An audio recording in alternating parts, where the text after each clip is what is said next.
Price the Lord, ஹல்லேலூயா. கிறிஸ்துவுக்குள் பிரியமானவர்களே, இந்த அருமையான காலை வேளையிலும் தேவ சமூகத்துக்கு வந்த உங்கள் ஒவ்வொருவரையும் இயேசுவின் நேற்று நாமத்தினாலே அன்பின் வாழ்த்துக்கள். இந்த நாளிலும் சங்கீதம் 34:5 அடியேன் வாசிக்கிறேன். அவர்கள் அவரை நோக்கி பார்த்து பிரகாசம் அடைந்தார்கள், அவர்கள் முகங்கள் வெட்கப்படவில்லை. ஆமென், ஹல்லேலூயா. தேவனை நோக்கி பார்க்கிற முகங்கள் கர்த்தர் பிரகாசிக்க பண்ணுவார். அது மாத்திரமில்லை, முகங்கள் வெட்கப்பட்டு போகாதபடி கர்த்தர் காத்துக்கொள்வார். இன்னைக்கு நாம யாரை பார்க்குறோன்றது தான் கேள்வி. நமக்கு பிரச்சனை வரும்போதோ, நம்மளுடைய சூழ்நிலைகள் வேற மாதிரி மாறும்போதோ, நம்ம யாரை போய் பார்க்குறோம்? நம்மனா தேவனை பார்க்குறோமா இல்லை மற்றவர்களை பார்க்குறோமா? இன்னைக்கு உலக பிரகாரமான ஜனங்களை நோக்கி ஓடுறதுக்கு இன்னைக்கு ஜனங்க நிறைய பேர் ரெடியாக இருக்காங்க. பிரச்சனை வந்ததும் 4 பேர்கிட்ட ஷேர் பண்ணி அதை பெரிய இஷ்யூ ஆக்கி அவங்களே பார்த்துக்கிட்டு ஓடுறது, இல்லை எதனா ப்ராப்ளம் வந்தது, பண தேவையாக இருக்குது, ஸோ முக்கியமான காரியம் வந்து போய் ஜனங்களை போய் தேடி அவங்களுடைய காரியங்களை போய் பார்க்க வேண்டியதாக இருக்குது. இந்த மாதிரி நிறைய காரியங்கள் நிறைய பேரை பார்க்குறோம், மனுஷர்களை பார்க்குறோம், அவங்க நோக்கி பார்க்குறோம், அவங்க கையை பார்த்துட்டு இருக்கிறோம். அவங்க ஏதாவது நமக்கு செய்ய மாட்டாங்களா, அவங்க ஏதாவது நமக்கு உதவி பண்ண மாட்டாங்களான்னு எதிர்பார்க்குறோம். இல்லை, நம்ம முதலாவது யாரை தேடணும்னா தேவனை தான் தேடணும். அதுதான் வசனம் சொல்லுது, முதலாவது தேவனுடைய ராஜ்யம் நீதியும் தேடுங்கள் என்று. அப்போ நம்ம தேவனை தேடும் பொழுது நம்ம பிரகாசம் அடைவோம், வெட்கப்பட்டு போக மாட்டோம். ஸோ மனுஷனை தேடும்போது ஒருவேளை அவங்க நம்மளை இக்னோர் பண்ணலாம். அவங்க வந்து நம்மக்கிட்ட ஒரு வார்த்தை சொல்லலாம், என்கிட்ட எந்த பண உதவியும் இல்லை என்னால் வந்து எதுவும் செய்ய முடியாது அப்படி நீங்கள் உதவின்னு போகிற இடத்துல அவங்க வந்து உங்களை வந்து அவாய்ட் பண்ணி உங்களை தள்ளி வச்சிடலாம். ஸோ சில விஷயங்கள் மனுஷனை பார்க்கும்போது நாம் வெட்கப்படுவதற்கு நிறைய சான்சஸ் இருக்குது. ஆனால் நீங்கள் தேவனை நோக்கி பார்க்கும்போது உங்கள் முகங்கள் ஒரு நாளும் வெட்கப்பட்டு போகாதபடி கர்த்தர் உங்கள் தலையை உயர்த்துவார். ஆமென், ஹல்லேலூயா. அதுதான் தொடர்ந்து நம்ம வாசிக்கும் போது, இந்த ஏழை கூப்பிட்டார், கர்த்தர் கேட்டு என்னை எல்லா இடுக்கண்ணிலிருந்தும் நீக்கலாக்கி ரட்சிக்கிறார். இந்த ஏழை கூப்பிட்டா அவர் கேட்பாரு.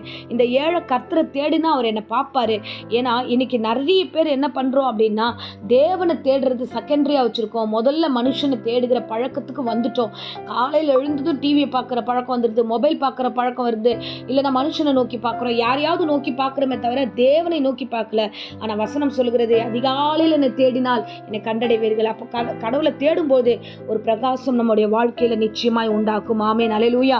நீங்கள் பாருங்களேன், யாத்திராகமத்தில் நம்ம மோசேயை குறித்து சில காரியங்கள் நம்ம பார்க்குறோம். மோசே வந்து தேவ சமூகத்துக்கு அந்த சீனாய் மலை மேலே ஏறி போகும்பொழுது அங்கே வசனம் சொல்லுது, யாத்திராகம் 34:28 நம்ம தொடர்ந்து வாசிச்சோம்னா, அவன் மலை மேலே ஏறும்போது இரவும் பகலும் தேவனோடு கூட இருந்தார். ஸோ தேவனோடு கூட இருந்ததுனால வசனம் தொடர்ந்து பார்க்குறோம், அவன் முகம் பிரகாசித்ததை கண்டு அநேகர் பயந்தார்கள். இந்த மோசே தேவ பிள்ளைகளை வழி நடத்தி கொண்டு வந்திருந்த மனுஷன் தேவனோடு பேசும்படியாக அவர் மலை மேலே ஏறி போறார். அவருடைய அழைப்பு வந்து ஜனங்களை நடத்தணும், அடிமைத்தனத்தில் இருக்கிறவங்களை கொண்டு வரணும். ஸோ அந்த அழைப்பை பெற்றுக்கொண்டு கொண்டு வருகிற வழியில் அவர் தேவனை நோக்கி பார்க்க போகிறார். தேவன் 10 கட்டளைகளை கொடுத்து அனுப்புகிறார். ஸோ அதுக்காக இவர் போய் 40 நாளும் இரவும் பகலும் புசியாமலும் குடியாமலும் அவர் தேவ பட்சத்திலேயே இருக்கும்போது அங்கே அவருடைய முகம் பிரகாசித்தது. கீழே இறங்கி வந்தால் யாருமே அவரால் பார்க்க முடியல. ஈவன் அவர் கூட பிறந்த அந்த சகோதரராகிய ஆரோனால கூட அவனால் பார்க்க முடியல.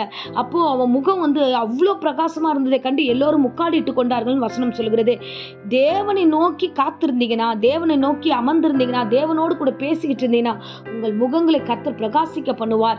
அந்த லீடர்ஷிப் குவாலிட்டி அவளுக்கு அந்த அளவுக்கு ஆசீர்வாதமாக அமைஞ்சதுக்கு காரணம் என்ன தெரியுமா? அவன் தேவனை நோக்கியே காத்திருந்தான்.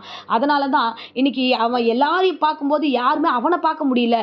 எல்லாரும் பயந்தாங்க, தேவனுடைய பிரகாசம் இவன் முகத்தில் இருக்கு, இவன் முகத்தை எங்களால் பார்க்க முடியலன்னு சொல்லி அவர்கள் எல்லோரும் வந்து முகத்தை மூடிக்கொண்டார்கள். ஆமென், ஹல்லேலூயா. என் அன்பு பிள்ளையே, நீங்கள் தேவனை நோக்கி பாருங்க. பிரச்சனை வந்தால் தேவனை நோக்கி பாருங்க, பலவீனமா தேவனை நோக்கி பாருங்க. ஸோ எழுந்ததுமே நம்ம தவறுதலான காரியங்களை நோக்கி பார்க்குறோம், பழக்கமாயிடுச்சு. மொபைல் எடுத்துக்கிறோம், காலையிலேயே மொபைலை வந்து தேட ஆரம்பிக்கிறோம், கண்ணு திறக்கும் போதே மொபைலை தேடுறோம். அது ரொம்ப தப்பு. நம்முடைய முகங்கள் வெட்கப்பட்டு போகும்.